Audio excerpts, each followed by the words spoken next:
After that, after studying that framework, last in the last class I had given some work to do for 6 month internship, as well as for the in the last class we had seen about the list interface and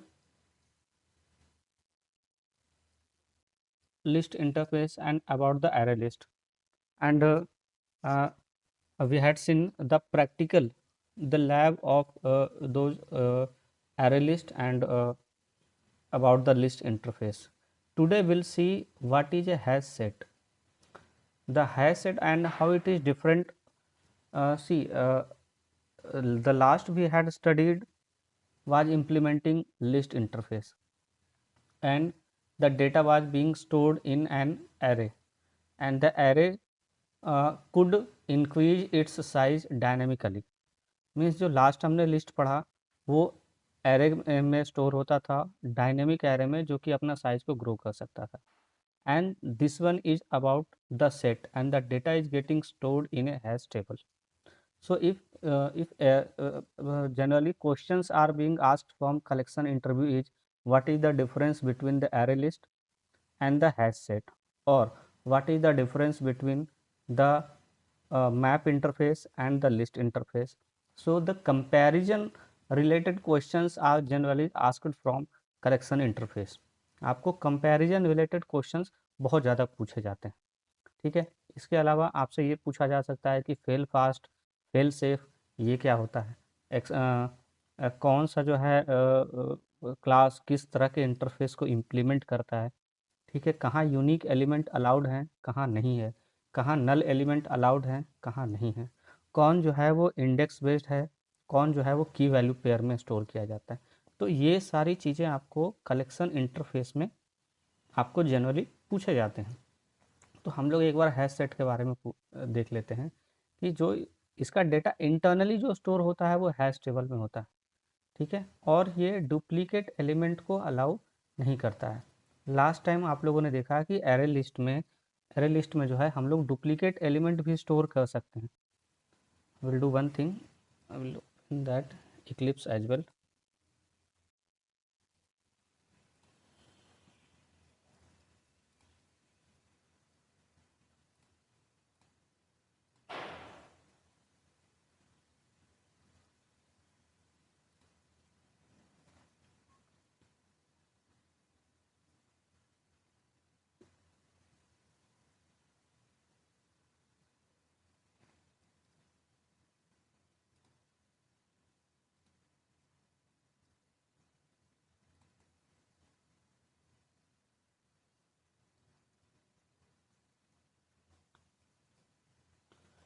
See, this was the example we had seen in our last class.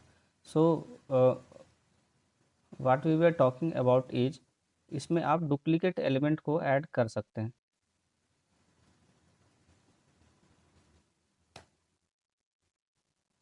Okay, and once we'll run this.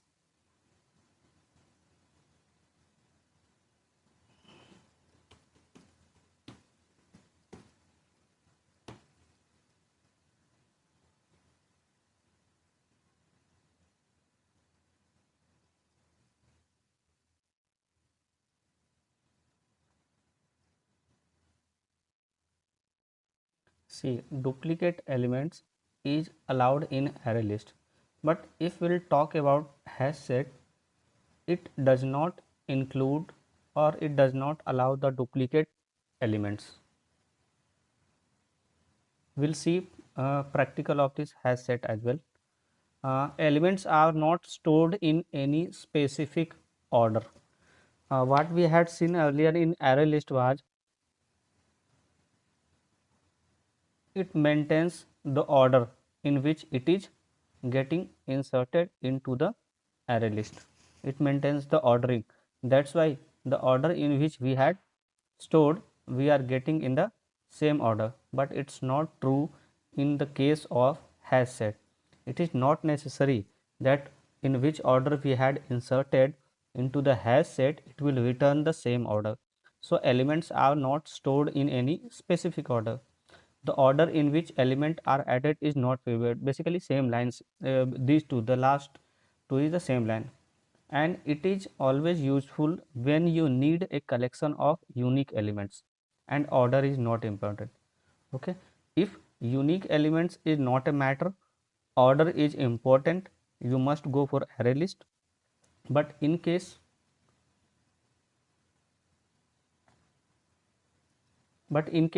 the order is very important, in that case you must go for array list.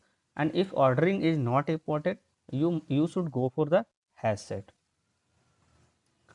Now we'll see that what are the constructors of, sorry, here it should be hash set. Okay, let me correct this one.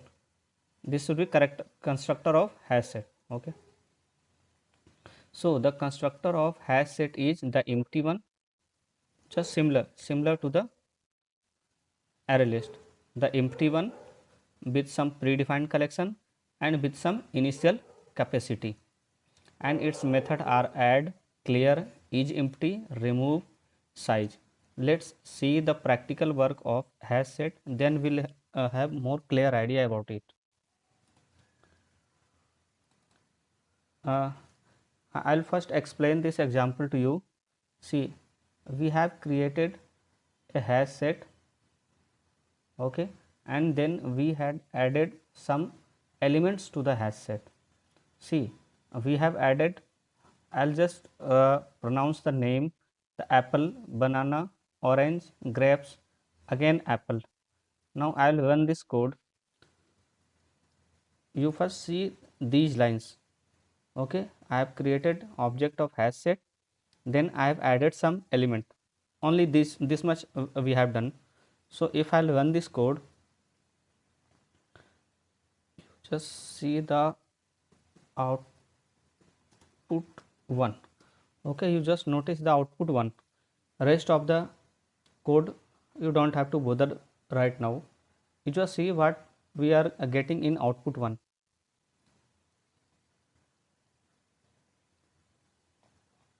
See, in the output 1, what I told you is hash set always store unique elements, ordering is not important. So we have added apple 2 times. So what it has done, it has stored the value apple, the element apple only once. It means you just see, you just check this output. हम लोगों ने Apple जो है वो 2 बार add किया hash set में, but hash set की property क्या कहती है कि ये यूनिक एलिमेंट स्टोर करता है, that's why it has stored the element apple only once. See, केवल एक बार स्टोर किया है इसने, ठीक है। Second thing, it does not maintain the insertion order, means जिस ऑर्डर में हम लोगों ने इसमें एलिमेंट ऐड किया है, ज़रूरी नहीं है कि वो उसी ऑर्डर में इसे डिस्प्ले करे या अपने पास स्टोर करे। आप ध्यान दीजिए, सबसे पहले हम लोगों ने एप्पल के अलावा ऐड किया था banana, then orange, then grapes, but what output we are getting, first grapes is there, orange is there and then banana. It means it does not maintain the insertion order. Okay, so now if we have to check that whether any element is present in the hash set or not. So how we can do that? We have a method called contains. We will use contains and then we can check whether any element is present in the hash set or not. हम लोग contains method का use करते हुए ये check कर सकते हैं कि हमारे हैश सेट में जो हमने वैल्यू ऐड किया है और जो हम चेक करने जा रहे हैं वो प्रेजेंट है कि नहीं। अभी आप लोगों ने देखा कि हम लोगों ने ये वैल्यू जो है वो ऐड किया है और इसे ही चेक कर रहे हैं, ठीक है। सो अब हम लोग चेक करते हैं आउटपुट 1, आउटपुट 2 को।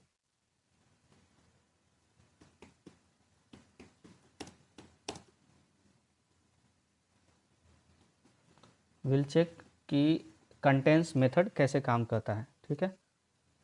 अभी हम लोग आउटपुट 1 हटा देते हैं।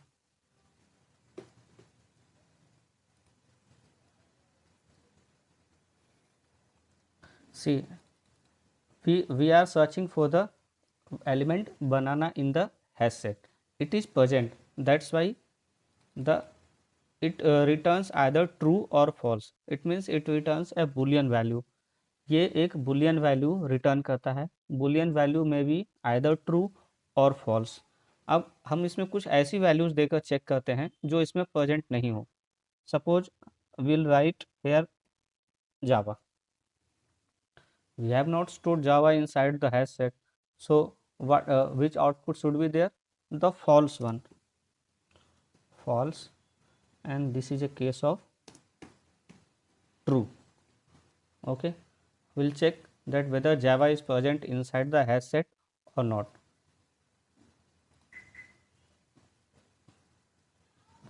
See, the false one is coming here in the console. अभी हम लोगों ने क्या किया कि हैश सेट का ऑब्जेक्ट बनाया. तो यहाँ हम लोगों ने देख लिया कि हैश सेट का ऑब्जेक्ट कैसे बनाते हैं, हैश सेट में एलिमेंट कैसे ऐड करते हैं, हैश सेट को कैसे डिस्प्ले करते हैं, the whole element of the hash set in one go कैसे देखते हैं हैश सेट के वैल्यू को, वो देख लिया हम लोगों ने. और इसमें अगर मुझे चेक करना हो कि कोई एलिमेंट प्रेजेंट है या नहीं, जैसे अगर मान लिया आपके हैश सेट में करीब 100 स्टूडेंट्स के रोल नंबर हैं, ये आपके पास स्टोर्ड है एक हैश सेट में. लेटर ऑन कोई स्टूडेंट आया और वो पूछ रहा है कि मेरी वैल्यू जो है वो पास्ट स्टूडेंट के अंदर है कि नहीं, तो आप कैसे चेक करेंगे? कंटेंट्स मेथड का यूज करके वहाँ पर बैकएंड में.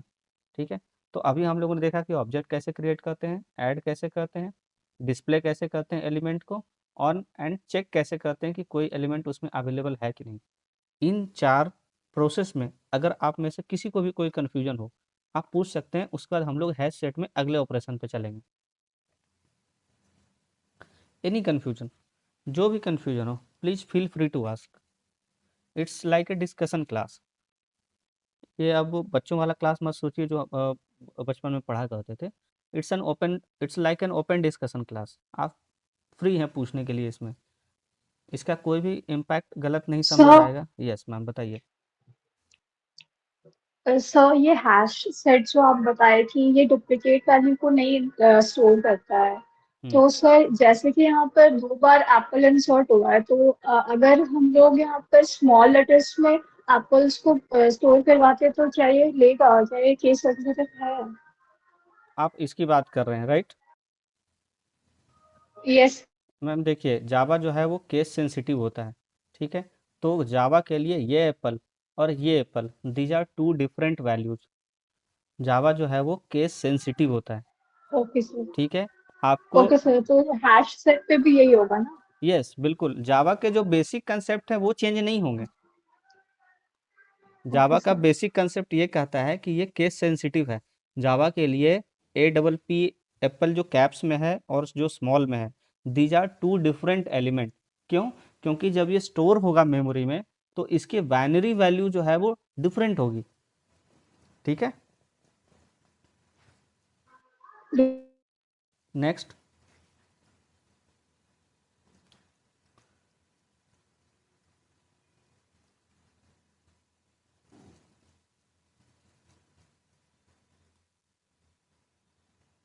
शैल I continue for the next?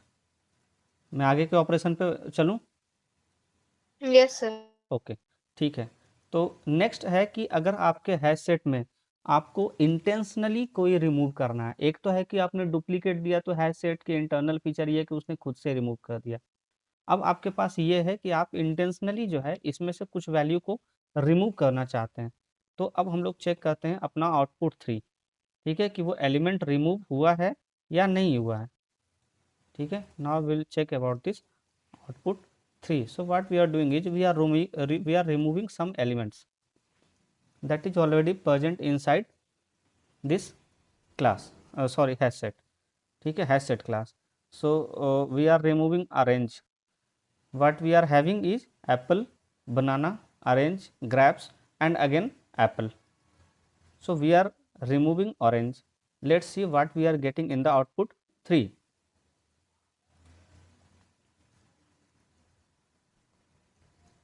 See, in the output 3, I'll do one thing, I will comment out all this, the above two, so that it's not getting confusing. See, in the output 3, the orange has been removed How we had checked that remove in the string element remove, we had removed the element and we have checked. No, see how we can check it that it has already been removed. See, the it has been printed after removal. See, after removal, what we are getting is we are not having orange inside this hash set. So, the method that is used to remove any element from the hash set is remove and then pass this element into parameter. No, we are not having Java as its element. So, if we'll remove this, what will happen?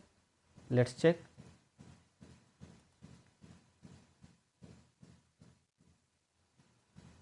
See, it does not have Java, so it does not affect any element that is available in the hash set. Okay, here we should check whether it has been removed or not.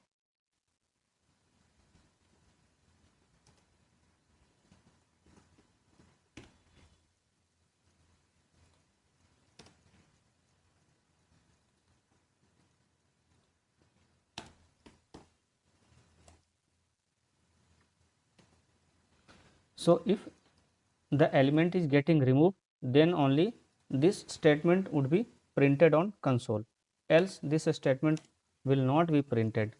Now, this Java is not available in the hash set, so this statement should not be printed on console. Let's check.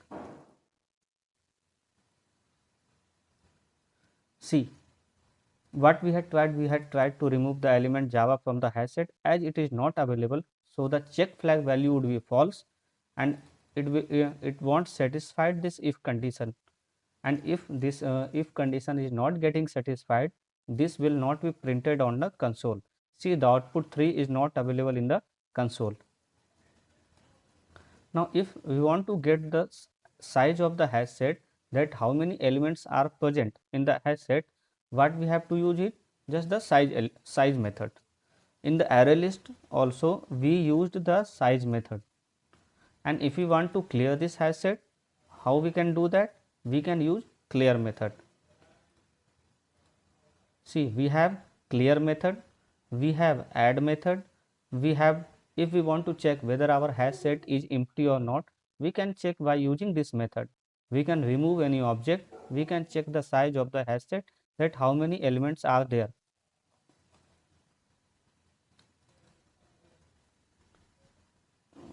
Let's check one more thing, one more method, that is empty.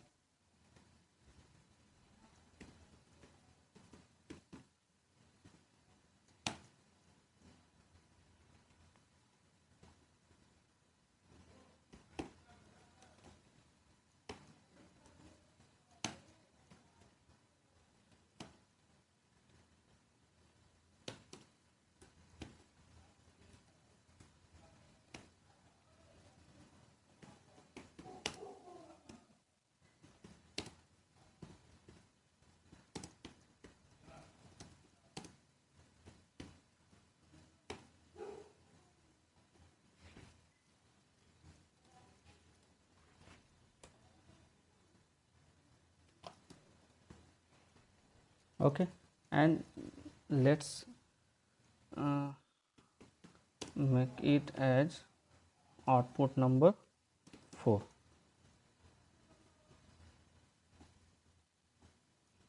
Let's check whether it is empty or not. We have clear this, so it's what we should what should be printed here. Vaishnavi, Yes. Vaishnavi, you tell me which should be printed, this if condition or the else condition. Let's make it clear. Let's check it as 5. So output 4 will be printed or output 5?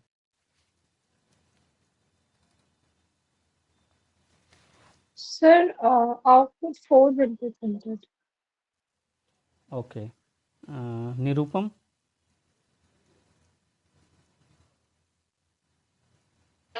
Sir actually ये class मतलब पता नहीं late से join की तो मेरे को थोड़ा थोड़ा समझ में नहीं आ रहा, मेरे को टाइम लगेगा सर, इसलिए जवाब कोई नहीं दे बात नहीं. पाएंगे हम।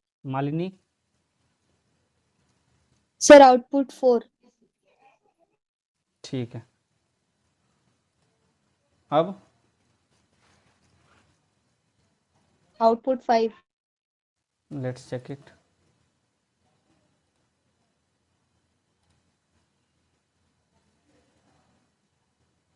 आउटपुट 5, लेकिन अगर मैंने इसे क्लियर कर दिया होता, ठीक है, तो उस केस में आपका आउटपुट 4 प्रिंट हो जाता।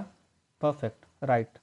जिसने भी आंसर दिया ये आउटपुट 4 या 5 based on the condition, that's was good. ठीक है, has set provided is empty. अब आप लोगों में से ये बताइए,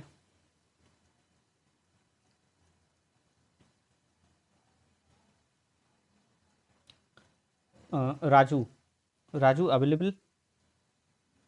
यस सर। ओके, राजू आप मुझे एक चीज़ बताइए इसमें से,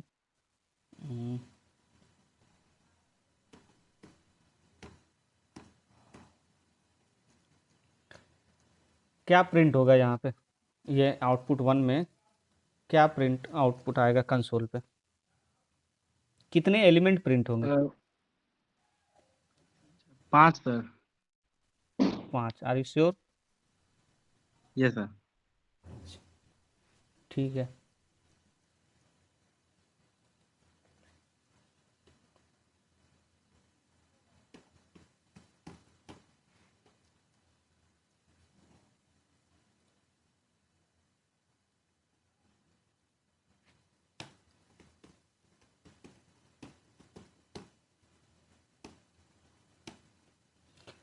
बबलू हैं अवेलेबल?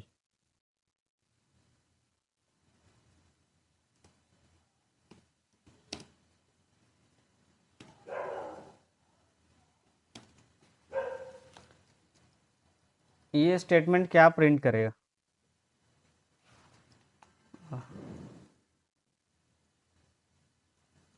बबलू बताइए ये स्टेटमेंट क्या प्रिंट करेगा?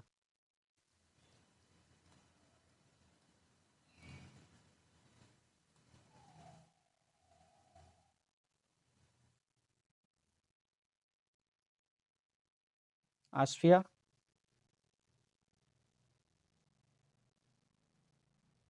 Yes sir. आप बताइए मैम यहाँ पे क्या प्रिंट होगा? ये देखिए आपका हैश सेट है, ठीक है, हैश सेट में ये वैल्यू स्टोर किया गया है,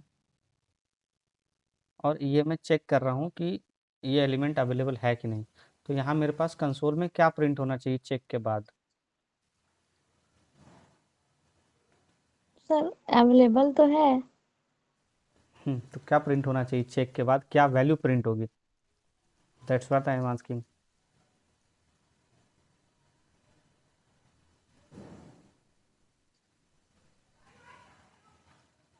मालिनी, यस सर। क्या प्रिंट होगा सर यहाँ ट्रू पे? प्रिंट होगा। True. Let's check it. So it's true. Asfiya यही पूछ रहा था, ठीक है। Okay sir. ओके, कोई बात नहीं, आप इसको ये प्रोग्राम रन करके देखिएगा घर पे।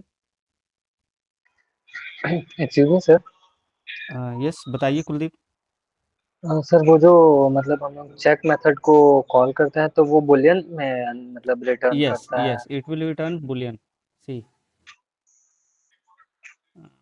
इसमें कंटेंट्स नहीं लिखा है मैंने शायद, कोई बात नहीं, यहाँ पे कंटेंट्स भी ऐड होगा। देखिए add method, is empty and contents, ये तीनों जो है आपको बुलियन रिटर्न करेंगे, ठीक है। Okay sir. Excuse me sir. Yes Nirupam बताइए। सर सर्च एलिमेंट में लास्ट कैपिटल लेटर था, लेकिन वहां पे ऐसा कुछ ये मजबूर। Okay sir, sorry sorry, mistake. ठीक है सर। ठीक है, तो ये था आपका हैश सेट डेमो का। तो ये फाइल जो है आपको अवेलेबल करा दी जाएगी, आप प्लीज़ प्लीज़ इसको चेक करके देखिएगा रन करके, ठीक है। नेक्स्ट हम लोग बढ़ते हैं। तो ये था about the hash set. Next आपको देखिए करना क्या है, इसमें आपको खुद से ही सर्च करना है नेट पे। देखिए अब आप लोग ग्रेजुएट होने जा रहे हैं, ठीक है, आपको खुद ही पता होना चाहिए कि नेट पे सर्च करके हम लोग कैसे रन कर सकते हैं। प्रॉब्लम होगी, will check, will try to do here in the class, ठीक है। आई थिंक किसी ने हैंड रेज किया है अभी। यस बताइए। यस सर, हम पूछ रहे थे सर, एरे और जो हैश सेट है सर सेम ही फंक्शन है, मतलब हम लोग। देखिए array list and hash set functionality और जो वर्किंग स्टाइल है वो सेम है, लेकिन दोनों के इंटरनल फीचर्स जो हैं वो डिफरेंट है। जैसे आप अगर यहाँ पे अगर आपने एरे लिस्ट दिया होता तो आप सेम वैल्यू को दोबारा स्टोर करते अगर, तो वो प्रिजर्व कर लेता। देखिए यहाँ पे मैंने ऑरेंज जो है वो 2 बार स्टोर किया, तो एरे लिस्ट प्रिजर्व कर लेता क्योंकि उसमें डुप्लीकेट एलिमेंट अलाउड है। लेकिन हैश सेट में ये अलाउड नहीं है। हैश सेट क्या करेगा? देखिए 1 2 3 4 5 5 एलिमेंट्स हैं, यस सर। लेकिन ये प्रिंट 4 को ही करेगा। क्यों? क्योंकि ये 4 को ही कंटेन करेगा, जो डुप्लीकेट आएगा उसको बिल्कुल ओवरराइट कर देगा पिछले वाले से। पहली सर चीज़ तो फिर हम, यस सर, हाँ, सो हम लोग बताइए। हैश सेट को क्यों यूज करते हैं सर? मतलब यहाँ पे तो बहुत, अगर हम लोग को बहुत, जैसे हम लोग कोई स्कूल का डेटा बना दे तो वहाँ पे तो बहुत सारा स्टूडेंट्स होगा सर, जो जिसका नाम सेम हो या सर नेम सेम हो, तो मतलब वैसे में ये कंटेन नहीं करेगा सर डेटा। नहीं, देखिए यही क्वेश्चन ये इसका है जो आपको स्लाइड मैंने बताया था। अभी देखिए इसमें ध्यान दीजिएगा। अ, देखिए आपको कब सिलेक्ट करना है हैश सेट? अगर आपके पास यूनिक एलिमेंट आपको स्टोर करना है और ऑर्डरिंग इम्पोर्टेंट नहीं है। अब नेम जो है, नेम वो यूनिक हो ऐसा ज़रूरी नहीं है। 2 लोगों का नाम जो है वो कुलदीप हो सकता है क्लास में, तो उस केस में आप नेम स्टोर करने के लिए कभी भी हैश सेट का यूज़ नहीं करेंगे। आप नेम स्टोर करने के लिए अरे लिस्ट का यूज़ करेंगे। लेकिन 2 लोगों का रोल नंबर जो है वो सेम नहीं होना चाहिए, तो उस केस रोल नंबर स्टोर करने के लिए आप हैश सेट का यूज़ कर सकते हैं। Okay sir. ठीक है? तो ये थैंक आप you sir. Based yes on sir. Your condition कि आपके सामने किस तरह का सिचुएशन आया है। प्रोग्राम इस तरह के पूछे जाते हैं, बिल्कुल पूछे जाते हैं आपसे कि मेरे पास अगर मुझे आधार नंबर स्टोर करना हो अगर, तो मुझे हैश सेट यूज़ करना चाहिए या अरे लिस्ट यूज़ करना चाहिए। ठीक है? इस तरह के क्वेश्चंस आते हैं। आपका क्वेश्चन बिल्कुल सही है, वैलिड क्वेश्चन है। तो अब आप समझ गए हैं कि किस केस में मुझे हैश सेट यूज़ करना चाहिए और कब मुझे अरे लिस्ट यूज़ करना चाहिए? Yes sir. ठीक है। सो नेक्स्ट आपको करना क्या है कि आप खुद से ही आप नेट पे सर्च कीजिएगा और linked list and tree set.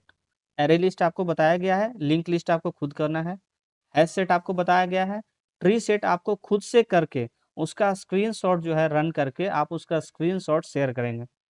Group पे चाहें तो ग्रुप पे शेयर कर सकते हैं, मेल पे चाहें मेल पे शेयर कर सकते हैं, पर्सनली मेरे नंबर पे चाहें पर्सनली कर सकते हैं।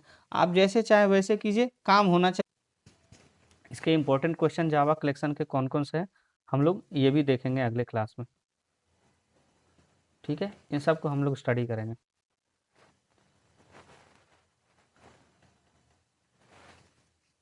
Okay, so thank you students.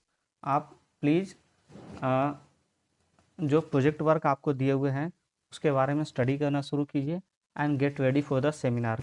जैसे ही आपका सेमिनार ये फर्स्ट खत्म होगा, उसके बाद आप लोग का एक मॉक इंटरव्यू का सेशन मोस्टली आपका नेक्स्ट वीक में सैटरडे संडे मंडे किसी भी दिन हो सकता है। नेक्स्ट वीक में आपका ये कमिंग मंडे नहीं, छठ वाले में नहीं, उसके